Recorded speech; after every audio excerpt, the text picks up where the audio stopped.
L'heure est grave. Le maire d'Aubagne souhaite expulser les associations de l'espace des solidarités. De cette décision est né un collectif qui s'engage à défendre ces associations. On est allé à la rencontre des bénévoles, des Restos du Cœur et du Secours populaire français, dont leur action est primordiale pour le bien-être de la ville. La première mission, c'est l'aide aux familles en grande précarité, une aide financière en premier lieu, une aide alimentaire en deuxième lieu aussi. Et puis, on a une partie très importante aussi, c'est l'alphabétisation. On fait aussi les copains du monde, ça s'adresse au plus jeune public. Il y a aussi la participation à la JOV, c'est-à-dire la journée des oubliés des vacances, pour les gens qui n'ont pas de vacances. Et puis les vacances seniors, c'est-à-dire pour les retraités qui ont très peu de moyens. Et le Secours populaire aussi participe grandement à envoyer des seniors en vacances, une fois par an. L'aide financière, l'année dernière, a représenté 22 000 euros. Cette aide financière représente donc, on fait tout au moins des chèques uniquement pour payer des factures impayées, c'est-à-dire des loyers, l'électricité, etc., taxes d'habitation ou autres. On ne donne jamais d'argent directement, jamais d'argent liquide. Ce sont toujours des aides financières pour payer des dettes. Et ça nous est envoyé. Le dossier est instruit par des assistantes sociales, soit du CCAS, soit nous est envoyé aussi par la Maison du Partage, ou bien par Vogue la Galère, ou bien le fil d'Ariane, qui nous envoie aussi des bénéficiaires. Et donc on fait des chèques pour payer des factures impayées, uniquement sur des recommandations d'assistantes sociales, la plupart du temps de la mairie.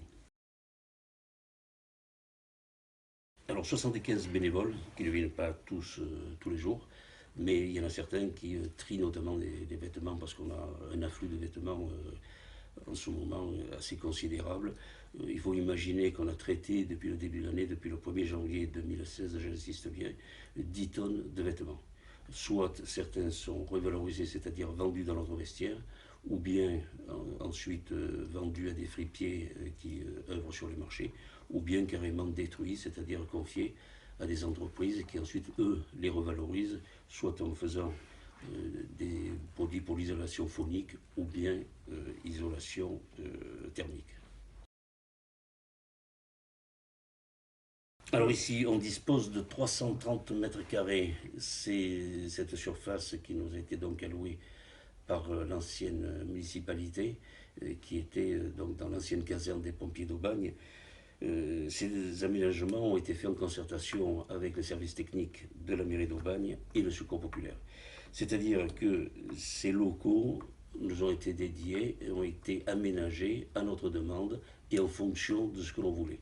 C'est-à-dire des salles d'alphabétisation en plus grand nombre et surtout avec une surface plus importante, une salle de tri et de réception donc des vêtements plus importante aussi, une salle de stockage plus haute et plus importante, et puis un vestiaire aussi qui est passé de 35 mètres à 100 mètres carrés. C'est-à-dire ça change énormément de choses.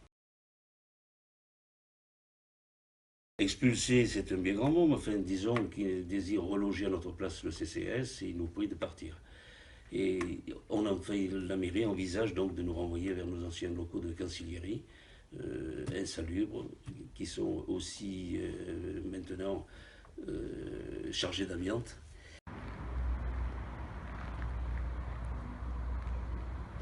Alors les anciens locaux qui étaient quand même vétustes, qui étaient mal isolés, qui étaient aussi mal étanchéisés, les anciens locaux représentaient 168 mètres carrés. Voilà. Alors il est évident que maintenant Donc avec vous êtes le passé de volume 168 mètres carrés à 330, 330. c'est-à-dire le double. Maintenant avec le volume de produits que l'on reçoit quotidiennement, il est absolument impossible de pouvoir retourner là-bas.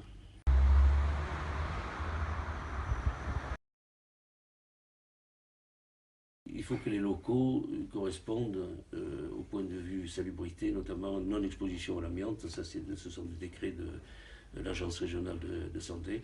Et on a demandé d'ailleurs à M. le maire de nous fournir un certificat de non-exposition à l'amiante, aussi bien pour les bénévoles, parce qu'ils comptent un petit peu quand même, que pour le public. Et puis, il y a un problème aussi, puisque ce sont des terrains maintenant qui sont inondables, qui sont classés inondables. donc difficile de pouvoir accueillir du public. Gérard Gazet, qui souhaitait être le maire de tous les Aubagnais, commet une grave erreur en s'attaquant aux associations de solidarité. Mobilisez-vous, signez la pétition.